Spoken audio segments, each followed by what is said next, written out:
Hey, Cookies here. It is time for part 1 of our Bigwigs setup guide for Nerub-ar Palace, the first raid in the War Within. I'm going to be walking through all of the bosses. In this specific video, we're just going to walk through the first 6, and then in part 2 that I make, we will talk about the last 2 bosses in the raid. Right now, as of time of recording this, there's not too much information or any testing that was done for the last boss. I think only the dungeon journal is available. So we're gonna wait until probably Tuesday, and then I will make part 2 where we go over the last 2 bosses for the raid tier. Alright, so one thing is I did record part of this already and did the first boss. So this is already done, so I'm just going to kind of re-walk you guys through what I did. So the first major thing is the resources that I use in order to determine what I want to set for Bigwigs and to understand the bosses before I've actually done them, which I just default to using Mythic Trap and a little bit of Warcraft logs. But for ease of simplicity, we're just going to use Mythic Trap.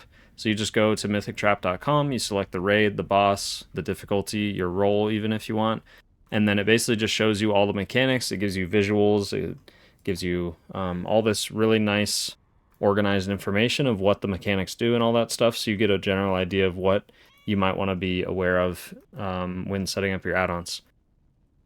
And so my guideline for setting up Bigwigs in the raid is just like in Dungeons, if you've been following that series that I've been doing for all the Season 1 dungeons for the War Within that we've done so far. We've done half of them. And the idea is we want to set a countdown for something. We want to set a red bar for whatever we feel like is the most important mechanic that we want to be aware of. Usually this is like a major healing check. And then a yellow bar for like a secondary importance of ability, whether that be another healing check, maybe smaller than the red bar, or maybe it's just a mechanic that we want to be aware of. Maybe there's some kind of dispel going on. I do this through the perspective of both being a healer, but also raid leading for my Mythic Guild. So there are some things that I might do that wouldn't make sense otherwise for just if I was only a healer. So that's why I always recommend everybody personalize your add-ons. Don't just copy somebody else. But I usually talk through my process because it helps people get an understanding. And then if they do decide to use my setup, they at least have an understanding of why it's set up that way. So first boss, the major abilities that we're going to want to watch out for as a healer and in general in this fight is going to be the Carnivorous Contest, which is this big soak mechanic. You'll see it here in a second when it replays the video. It's this big soak mechanic right here that half the raid gets into. You split the raid into 2 groups and you take turns soaking this, and then it pulls you towards the boss. So this is like our first important ability. Then the next one is going to be this Venomous Lash. There's no video for it. It's just a raid-wide unavoidable dot that gets put on the entire group that you need to heal through. And then the last thing is these these charges that happen during the intermission. It's marked by this giant purple portal, and then the boss charges across the room, and if you get hit by it, you would probably die in higher difficulties. So those 3 abilities are the most important. We have the charge in the intermission, we have the Venomous Lash for the healing check, and then for a group mechanic or a raid mechanic, we have the Carnivorous Contest. So what I did for these is for Carnivorous Contest, we set that as our yellow bar because that's something I want to be wanting to call out for, raid leading, is telling which groups need to be soaking next so that they're ready to do that. So we just set that as our yellow bar. I just set it right here on my normal bars because I do not use emphasized bars. If you use emphasized bars, then obviously you just change the emphasized bar color instead of the normal bar color. And then for the Venomous Lash, that's the healing check. We're going to set that to the red colored bar because that's going to be the most important thing as a healer to be aware of. Like when I'm personally playing the game, even if I'm raid leading, I'm going to want to be aware of when this ability is happening, so that I can prepare for it ahead of time, because especially if I'm playing something like a Discipline Priest or a Preservation Evoker, something along those lines, I want to be able to prep all my raiding or all my my healing in advance, so that when that raid damage comes out, I'm ready for it. And then lastly, for the countdown timer, we're going to do the charge during the intermission. I don't know exactly how this is going to end up working, but what I'm hoping happens is during the intermission, it'll say 5, 4, 3, 2, 1, the boss charges, and then it goes 5, 4, 3, 2, 1 again, and then the boss charges, and it just keeps repeating that cycle, just so that I don't have to constantly look where the boss is coming from or be aware of that. I can just rely on the countdown timer. When it starts, I just need to know where the charge is coming from, and when it ends, I just need to make sure I'm not in that location, rather than having to kind of pay attention to it the entire time until I'm clear. So we'll see how that plays out. It may not play out that way, but that's what we're going to do for now. So that's the first boss. We got our 3 abilities. The rest, don't really matter. As long as we accomplish the goal of finding abilities for each of those 3 things, a countdown timer, a red bar, and a yellow bar, then we're pretty set already, because we don't need to know the ins and outs of every single thing that happens in the boss fight. Next up, we're going to go over the Bloodbound Horror. So this one, I don't have my bar down at the bottom. I don't know what's going on. Let's see. I'm just setting these all as mythic just so that I can kind of set them up ahead of time. So in this fight, the main thing that I already know I'm going to want to set a countdown timer for probably is going to be this Gruesome Disgorge. I could also set it as a yellow bar just to follow suit with how we did the first boss. So this ability does a frontal cone in front of the boss, and whoever gets hit by it gets sent downstairs into this other phase. So the idea is you want to rotate again your raid into 2 separate groups and have them go down. So probably having this as either the yellow bar or the countdown timer will help a lot. I think the countdown timer, since it only counts from 5, that might not be super helpful, because then it's already happening and it's too late to call out. So we'll set this probably as our yellow bar. That way, as a raid leader or, as someone who might be assigned a group, then I know when it's happening ahead of time, so I don't have to worry about it. So it's going to be this frontal Disgorge frontal cone ability. You're going to set that as our yellow bar right here. So that's yellow now. And then we still have a countdown and a red bar to do. So this is a downstairs thing. Probably don't need to worry about that. This is also downstairs. Let's see. This is the beam ability that happens. This is definitely pretty important, as it, I think this is mostly important for tanks because it's based on where the tanks are positioned, where the beams spawn. So that's something worth noting. Let's see. Is this a raid-wide ability? It looks like this is a raid-wide ability. So this is mythic only. So usually for mythic only mechanics, I try not to set that kind of stuff.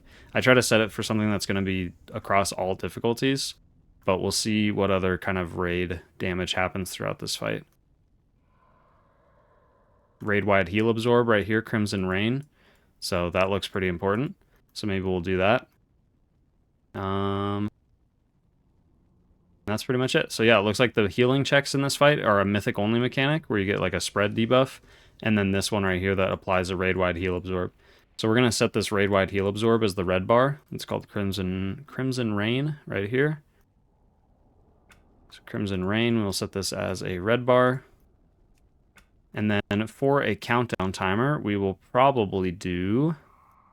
I'm actually thinking we might do the mythic only mechanic just because it's a spread mechanic, so it's nice to know ahead of time. The only other thing I could possibly think of that would be worth doing is, we could do the gore splatter. That's also a big one. I think this actually, now that I'm thinking about it, the gore splatter actually does a lot more damage. It does unavoidable, let's see.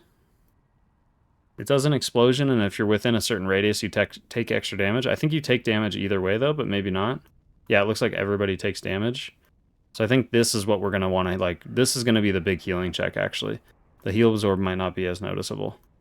So we're going to want this as our red bar is Gore Splatter. So we're going to actually change right here, Gore Splatter to the red bar. And then go back and change Crimson Rain back to a gray bar.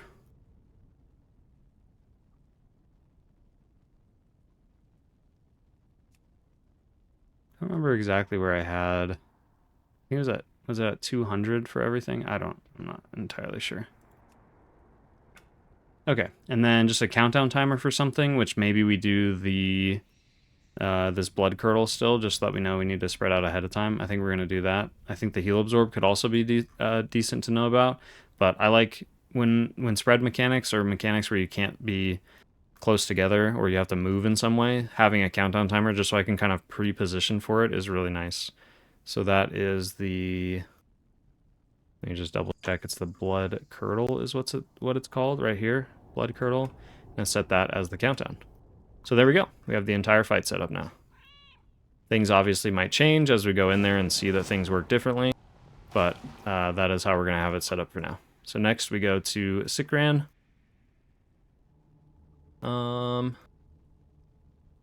This boss is very straightforward, does only a few mechanics, and then it just kind of rinse and repeats from the beginning over and over and over. It just has a single phase. So the first thing is these phase blades. When they target you, you need to position yourselves in a pattern to where it doesn't overlap these dashes, and you don't want other people to get dashed through. So what we're going to do with that is we're going to actually change one thing that I like to do in Bigwigs is if there's a mechanic that targets you with something and you need to be very aware of it, then I like to set up sound notifications for it. So we will go to Sikran, and it's the phase blades charge. We're going to set this to just go to the sound options. Oh, is this, wait, this might actually be, oh, cast bar alerts only, okay. Oh, I see. Okay, it's going to work differently than I anticipated. So we're not going to set that up right now. I'll probably just get a weak aura for it. But I like to set a specific sound notification for it, for when it targets me with that ability. Then I can... Oh, it's a private aura. That's why they don't let you customize it. Okay, that makes total sense. Okay, so it won't even let us do it anyways. So the other thing... I think it's going to be Decimate, which is also a private aura, so we don't get to do anything with that. It looks like we do get a sound notification for it at least though, but this might just be when it's happening. So I think what we will do, this might just be end up being like a raid leader POV in terms of how I set this up. I think there is unavoidable damage that the boss does. Is it, let's see, massive raid damage reduced by distance. So it's this right here, Shattering Sweep. This is a mythic mechanic, but it is the highest amount of damage that gets dealt to the entire raid. I don't think there's unavoidable damage otherwise, besides just dots that are on people, and these decimates hitting people. So we're going to set Shattering Sweep as our red bar, even though I'm breaking the rules of saying that I don't like doing it for mythic mechanic onlys, but that's the only unavoidable raid-wide damage that happens to everyone. So Shattering Sweep is going to be our red bar. And then after this, we'll probably do...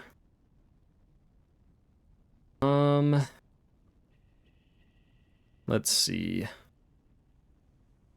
I think what we'll do is set Phase Blades to be our yellow bar, because that's going to be, again, just like those previous bosses that we were just setting up for. This is like our raid mechanic ability, so kind of consistently setting that to the same color is really important. So we're essentially doing like the large healing check is our red bar, the raid mechanic that is really important in the fight that requires, you know, coordination or multiple people to be a part of, that's our yellow bar, or something that we may be a part of, basically like something that we can pre-position for. And then for our countdown for this boss, I don't actually know what is going to be the best. So let's see.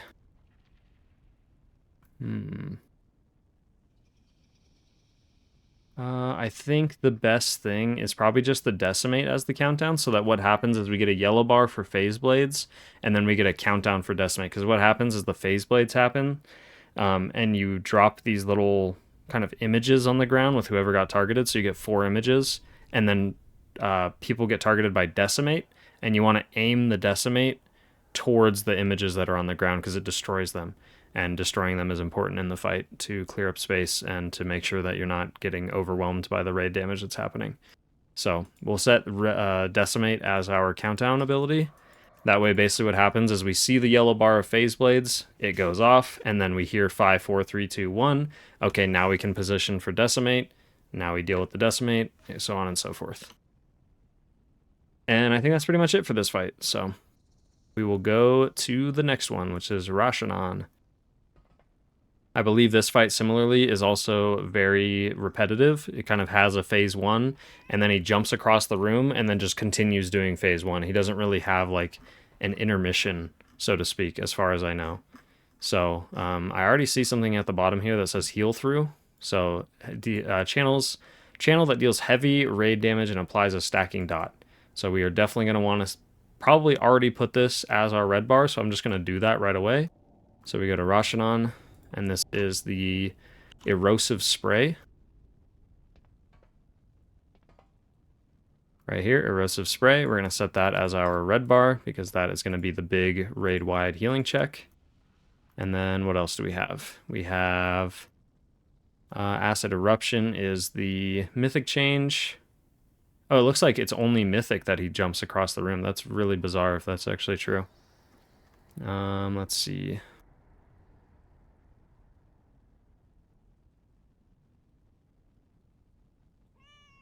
We have ads. There's a lot of mythic changes on this fight. Okay, don't think we'll need to worry about that.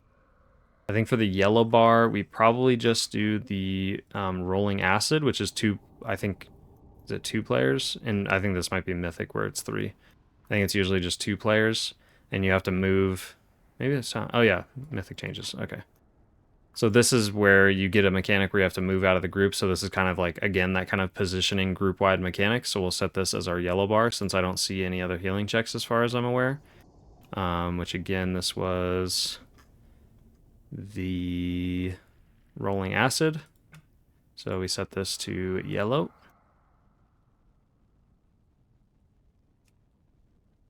And then do we have anything that we want to set as a countdown timer? Might be a mythic only mechanic. This is the soak that happens to the group. So this is going to be something where you split the group up and have them soak. So probably set this as a countdown. That way I can kind of call it out preemptively. Since it's only a mythic mechanic, we're not going to set that as our yellow bar. And other than that, it doesn't look like the boss does anything specifically like to the raid or unavoidable damage or things that are targeted to like large amounts of the group. So yeah, we'll set this web reeve to the countdown timer. So that is going to be down here, web reeve. Set this to countdown. And then we're on to the next boss. We have 2 bosses left. So the next one is Broodtwister Ovi'nax.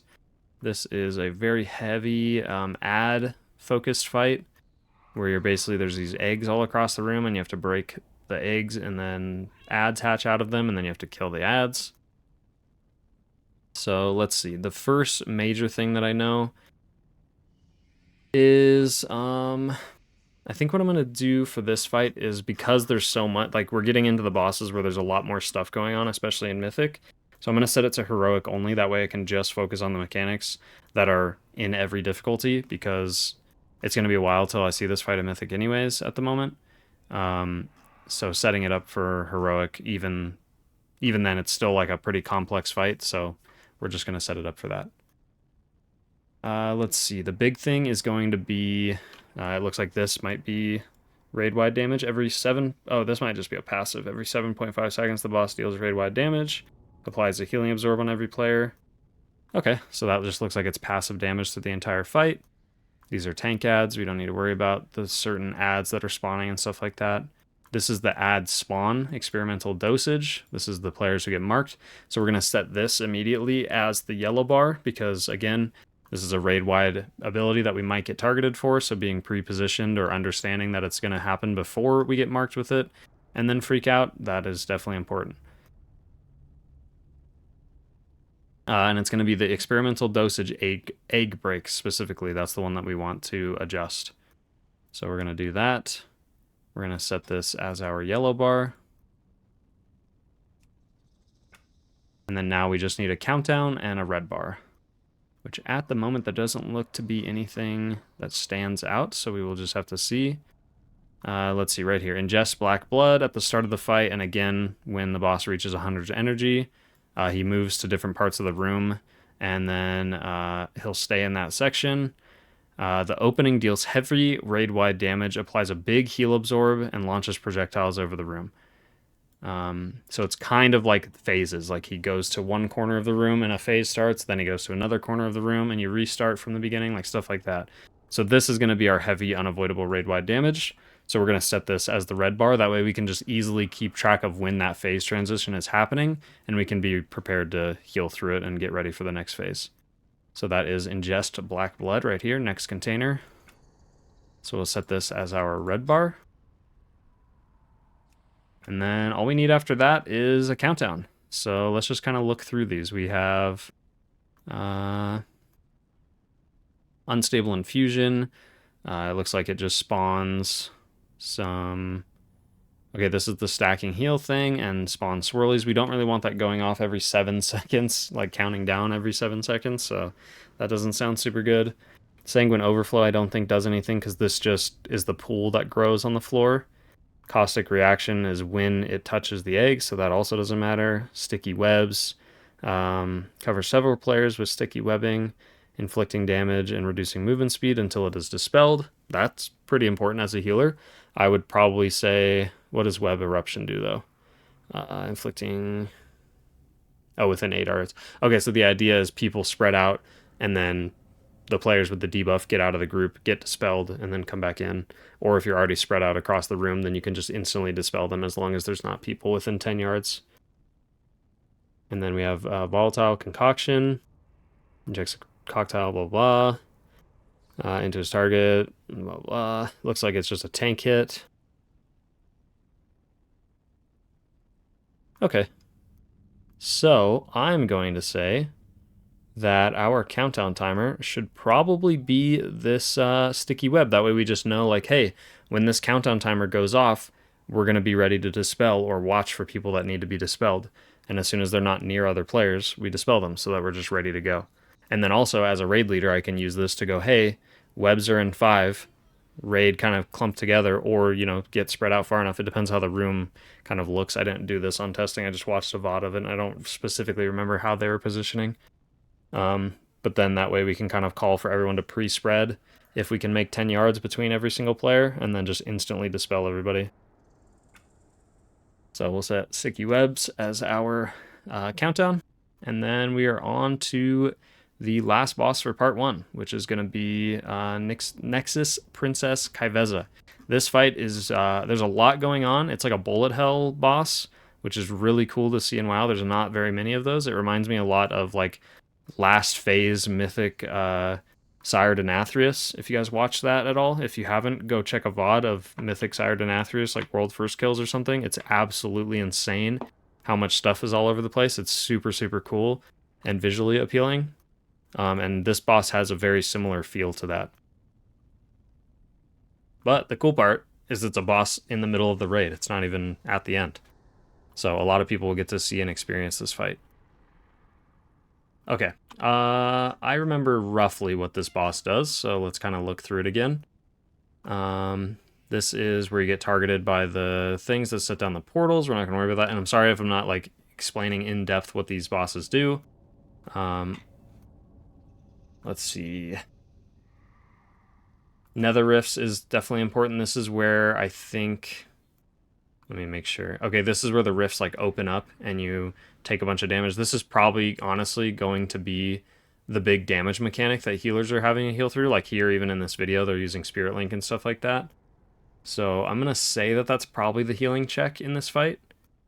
Looking through the rest, it looks like this also might be a healing check. This is the one where you have to... Oh, this is definitely the raid-wide stuff. Okay.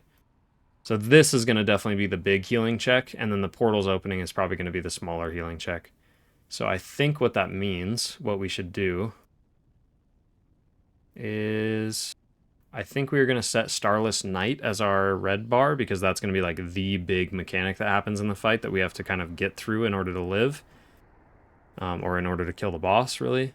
And then our other one is going to be the Nether Rifts, where it's nice to know that we're about to get dragged, depending on where the portals are placed, and we all want to be kind of grouped up in the center of the room, and so on and so forth. So, red bar is going to be Starless Night, yellow bar is going to be Nether Rift. So we have Nether Rift right here, it's going to be yellow. And then we have Starless Night right here, stage 2. And that is going to be red. And then, if we want a countdown timer, that is probably going to be Assassination, just so that we know ahead of time when people are about to be targeted by that, but maybe there's something else that we could look at. Let's see. I think Dark Viscera is the, like, orbs that shoot out in the room. I wonder if there's a video for that. Each goes... Dark Viscera right here. Players hit by Assassination or by the charges get a 9-second... Okay, yeah. This is definitely going to be what we want the countdown for. So this marks all the players that have been hit by, basically, to put it simply, by abilities throughout the fight. And you get marked with like this kind of Triforce pattern, and then it shoots orbs in a triangle out from you. So having a countdown for this, just so that we can kind of say, hey, this is about to happen, or that, you know, you as a player can be aware, hey, I'm going to have to start dodging a bunch of stuff in just a second. Again, it's just one of those kind of pre-positioning things where you just need a little bit of a warning. That way your brain can process it before it actually is happening, and then you have to process it in the middle of it all happening. So we're going to change the Dark Viscera to our countdown timer. Cool, and I think that's it for this fight. Awesome. Hopefully this video did not run too long. I don't know why, but my OBS Studio doesn't do a good job of telling me how long I've been recording. I need to fix that. But thank you guys so much for watching. Like I said, as soon as we get information on the last boss, which will probably be Tuesday on the reset, when the raid comes out, I will make part 2 of this guide, and we'll talk about the last 2 bosses. Until then, I'll be working on releasing the remainder of the dungeon guides for the new Season 1 dungeons that are rotating in. We'll get those done by the time that Mythic Plus launches, and then I have a few other things that I want to release, but other than that, have fun in the raid, and yeah, I will see you guys later. Bye.